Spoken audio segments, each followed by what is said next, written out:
So I get almost all the way through a video, and then we had some horses at the vet clinic, and we had activation was it was Ridgeling. We had him castrated. Actually, I'll tell you what. For Brown University is actually pretty affordable. That entire castration, so they had to keep him there for at least a day, maybe two, and then go up and take both the testicles, and then sew them up, and the bill was $1,700. I couldn't believe it. It was, honestly, I was shivering. I thought it was going to be twice that, which would have been, okay, fine, you're only going to do it once, not the end of the world. For it to be half that, it was good news from the vet clinic. It's amazing. So very happy with that news.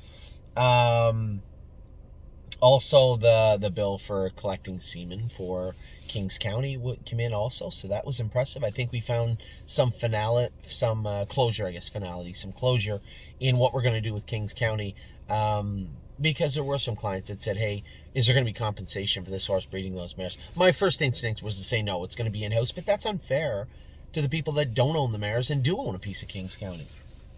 Super fair to Kings County.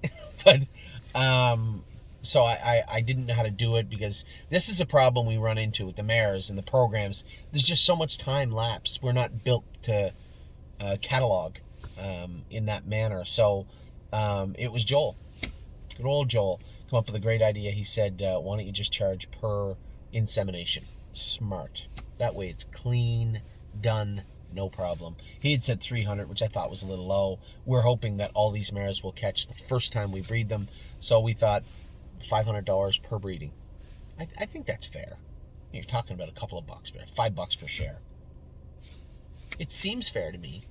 So I think that's what we're going to do. So I was super happy with that. I never would have thought of that, by the way, Joel. You know, sometimes somebody will send you a message and you go, I would have got to that. I never would have come up with that, ever.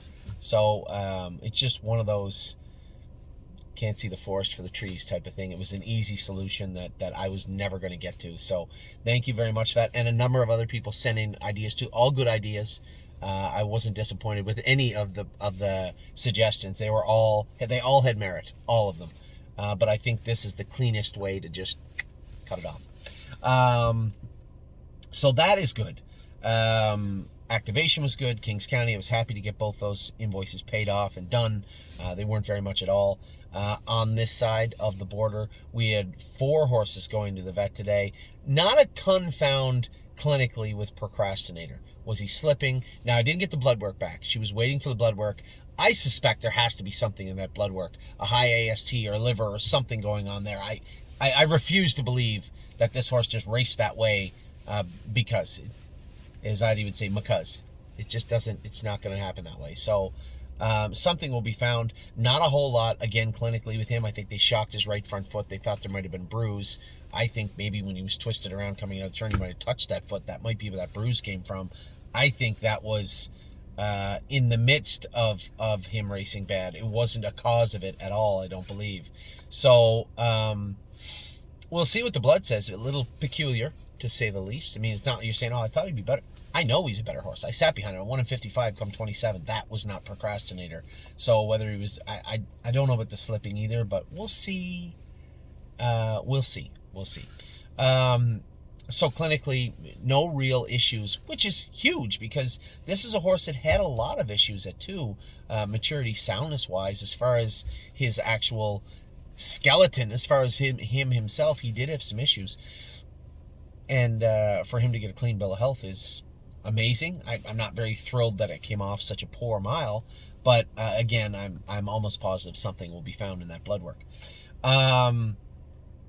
We also had Unbeatable Kemp over today. Line was still prevalent in that knee, and the way she said to me was, I think that line was there for a while and will be there for a while. I think structurally it's just in the makeup of the horse. It wasn't there naturally, but it's been there a long time. So she believed when I flexed him today and trotted him off, he still was a little sore on it. So I would be careful. What I'd like to do, and this is the vet, what I'd like to do is inject that right knee with Noltrex. A little expensive, but only one joint, so it's not the end of the world. And give him another week or 2 or 3 of swimming. And I said, hold on, what if we trade that for, let's go with 2-3 weeks of swimming, jogging, so that when it's time to drop the hammer, we can. She goes, actually, that's a great idea. I think that'll work fine. So that's the plan with him. I know I wanted to start him into heavier work next week, but We can only do that when he's ready to. We can get by. We can inject his knee and probably race him next week, and you would never know the difference. But when push comes to shove, you will see the difference. You'll see the difference either in him being lame or making breaks. Where are you going? I feel trees high. Oh, stay close as I. Do the kids have anything tonight? No.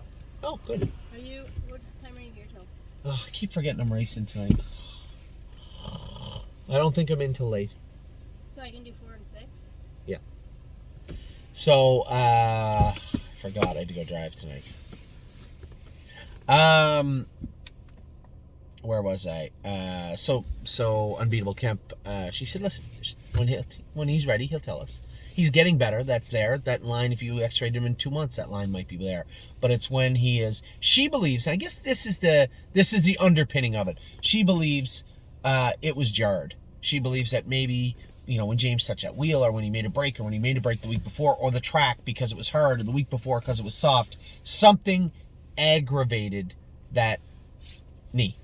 That's how she put it. So we're just being careful with him. We will go immediately, actually, to a swimming and jogging hybrid of him. And rather than wait maybe 3 weeks, if he seems really, really sound on it, he's flexing sound to us, maybe I'll scoot him back over there and say, okay, what about now?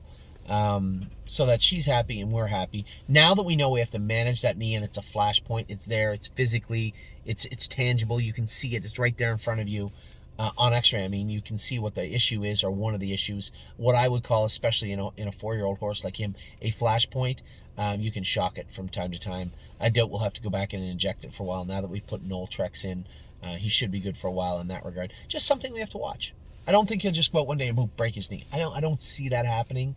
I think that knee has been there in one form or another, bothering him for a while, and I think it's just strict management at this point. So he's close. He's going to be close until he's in to go.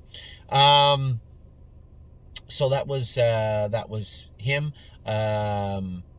Haunted House was the other one. Brought him over. No surprises. There was some maintenance to do. Shocked his hind ankles. Sesamoids in his hind ankles were a little rough. And his third carpals in his knee. Well, anytime you have, he just turned 4.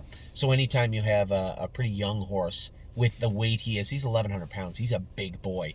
Anytime you have that size horse, it would be rare for you not to see some sort of roughness, or I forget the fancy word she used, in their third carpals in that thing. So he injected his knees, shocked his hind ankles. We're going to change his footwear, put a set of flip-flops and a light shoe on him up front. Hope that he can get over Mohawk like that. We'll know Friday, because we're going to school him on Friday.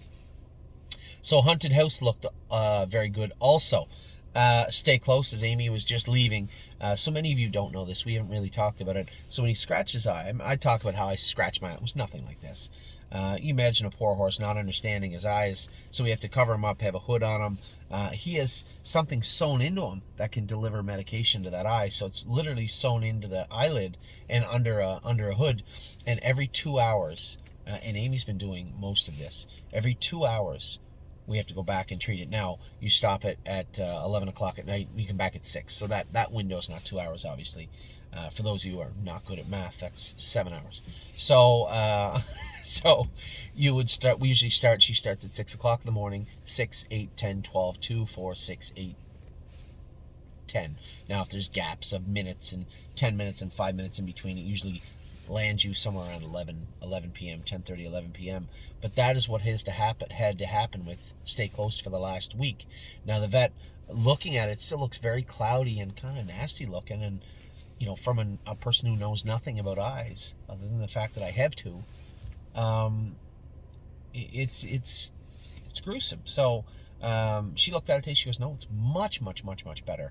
She goes, obviously, it needs round-the-clock care. So she goes, are you guys doing okay with the care? I said, yeah. Amy wasn't here this weekend, so somebody took over. Dominic's gone for 2 days, so when he comes back, he can take over duties. For now, they're making it work, and it's been manageable. She goes, well, clearly it is, because it looks better.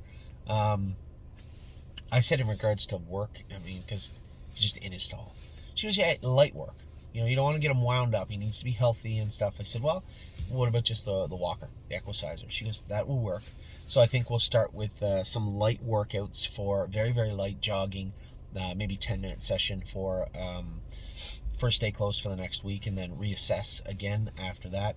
Very lucky. I know it's just one of these weird accidents, guys. I get it. I saw it today. Time is on my side. Shied away from something and bumped into a jog cart and cut his shoulder. And they just put 3 or 4 stitches in. It's not a big deal. You look at it and like, oh my God. But it's just, they're like kids, right? They're like kids. And these things happen. The stitches were nothing. It was on meat. It wasn't on muscle or anything like that. And it happens from time to time. These things come up. Now that's much more serious, that eye, because when it takes a turn for the worse, I was worried. I've never had a horse lose an eye, and it is, the thought of it is horrific. It's gruesome, and just the time Amy's put into this horse. I mean, and I can ask somebody, hey, can you go back and do it? But Amy's the type of person where this needs to be done properly, and she would only feel comfortable doing it herself. I've gone back a couple of times, but it's mostly been her. So Stay Close is in good hands. He's going in the right direction. Physically wise, a couple of weeks off is only going to help him, skeletally speaking. Skeletally, I don't even think that's a word. You know what I'm talking about. So we'll get him shod, get him on the walker, and then hopefully when the vet says, she said, eye looks good, now you only have to treat it as per whatever, as long as the medications we're giving him are cleared to race on, we can put him back in full work whenever the vet says to go ahead and do that. I don't know when that'll be. I'm hopeful that it'll be in a week or two, but we'll see. So that was Stay Close, Haunted House, Procrastinator, and Unbeatable Kemp we talked about today. We talked about the 2 horses that were done over there, the castration done and activation. I was so happy.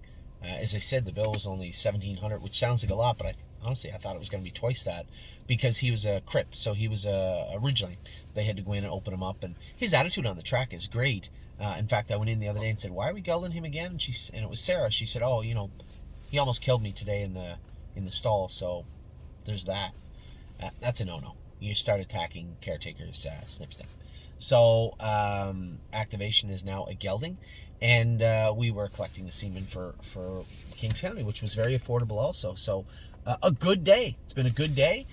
We have Haunted House here now. He's exactly on the trajectory we wanted to get him going very soon, and then we made the purchase yesterday. A very frustrating time to buy a horse, because we're trying to get lined up to start making our staking payments. It's so stressful for me this time of year. Like I wear it pretty heavy. Like I can carry a lot on my shoulders, and when it comes to stake season, it is very, very stressful for me, but it's part of the job. So I'm, after 1, 2, 3, 4, 5, 6, 7, after these years now, you start to realize February, you're like, oh, that wasn't too bad, and then they hit you with March, and it's like somebody literally just kicked you in the face.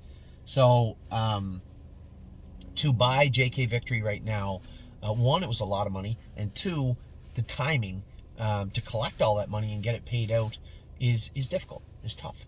So I appreciate everybody that jumped up. I was talking to one of our clients, a good friend of mine today, and he thought that was too much money for the horse. I talked to Mark today, and Mark said, Anthony, I was in the qualifier. That horse is worth every penny. I looked at his lines because Scott had told him, he said this was probably a horse that Anthony would like. So Mark had looked the horse up, and he said, yeah, I don't really know the horse, but I know the horse. I saw the horse qualify the other day with the second trainer. I don't want to mispronounce his name, Hosier. And he said, he's a nice horse. He's a really nice horse. And when we look at the landscape of horse racing right now, there's nothing out there. Especially when we're left with this, we're living right now in this void that we were trying so hard to avoid, was with our horses turned out. Now, Resolute Bay is going to be just short of a month in the field. He's coming back in Saturday to get ready for that stake race in the spring. Now that they added that new stake race, that new wrinkle, White Tiger is going to be on 3 weeks, 2.5, 3 weeks, and Locatelli. He couldn't miss it. Harry's like, I don't want a case of weather. I want this horse back. So Saturday, he's maybe 2 weeks, and he's back in. So if we have to get him on a roll and maybe give him a little break at some point, that's fine. But as I said to Harry, the first stake race I see for Locatelli, at least a major stake race that I'm focusing on, is August, and that's the Maple Leaf Trot. I don't want to send him really Cutler in those stake races. No interest in that. This horse, if he can race in an open trotter level, which it appears he can, he's going to race for 40 grand every week or every 3-4 times a month throughout the year. There's no need to be running around chasing after horses to beat him up. If they want to come here for the Maple Leaf Trot and tangle with him, then so be it. And I think by the time we get a number of 10, 12, 15 races under this horse, he'll change again. I was very clear. I thought that 50 and 4 mile would really shake this horse, shake that tiger, loosen him, and instead they didn't fill the open trot since. Then I took him over. I thought the first start he raced good, and I completely butchered him his next 2 starts. So the 2 weeks off, if nothing else, is due to him needing to maybe forget how bad I drove him.